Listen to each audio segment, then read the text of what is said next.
Hi, I'm Wes Whittaker, and welcome back to the channel. Today I want to talk about a pervasive issue that affects many of us, and that's the comparison game.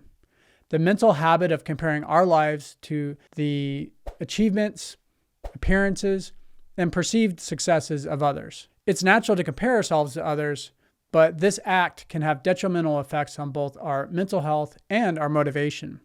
As Teddy Roosevelt put it, comparison is the thief of joy, and it can also do just that. It can rob us of joy and happiness. So first and foremost, I want to talk about how the comparison game is often a distortion of reality. We are very often comparing our behind the scenes reel, which is some of our most vulnerable moments in life, to a highlight reel of others. And this is usually amplified with social media because we see a lot of people who will curate their best moments to share on social media. And if we're just scrolling social media, then that's a lot of what we're seeing.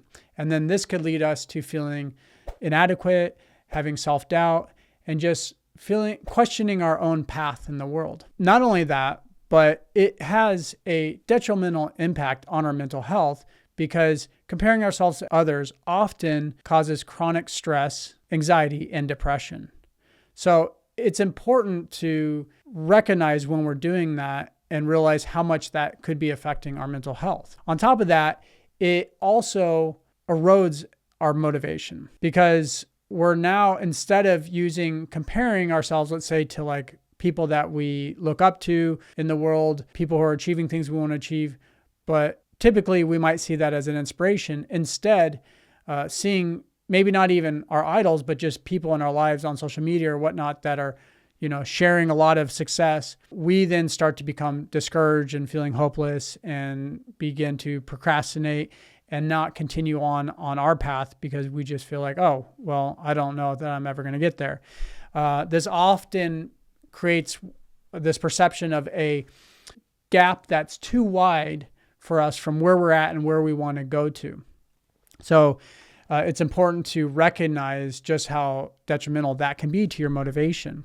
On top of that, there can be a loss of individuality because we're not focusing on our own unique gifts and interests and path that we're working on, and we're just looking at how other people are living their lives. And then, of course, this comparison game can also blind us to the value of our own journey. We all have our own life. We all have our own journey. And it's important to recognize our own path in life because we have our own interests. We have our own gifts and talents and goals that we want to achieve. And it's important to see how we arrive at that and not just try to be like other people, because then we begin to realize what is important to us in the long run.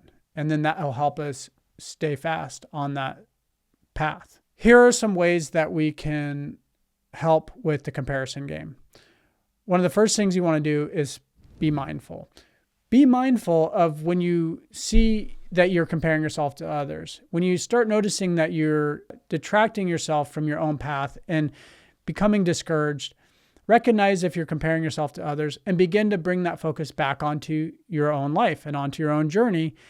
And realize I have my own unique path in this life, and you can look at your own values to help you decide how you want to proceed on that path. Also, journaling is a really great tool to help you be clear on what it is that you want to achieve and the reason why you're going after that, and gets you in touch with your own values. And understanding your own values and why you're trying to achieve something is so helpful because it's helping you to find something that is meaningful to you. And when you are on a path and achieving things that are meaningful to you, you're going to find that you're more joyful and happier.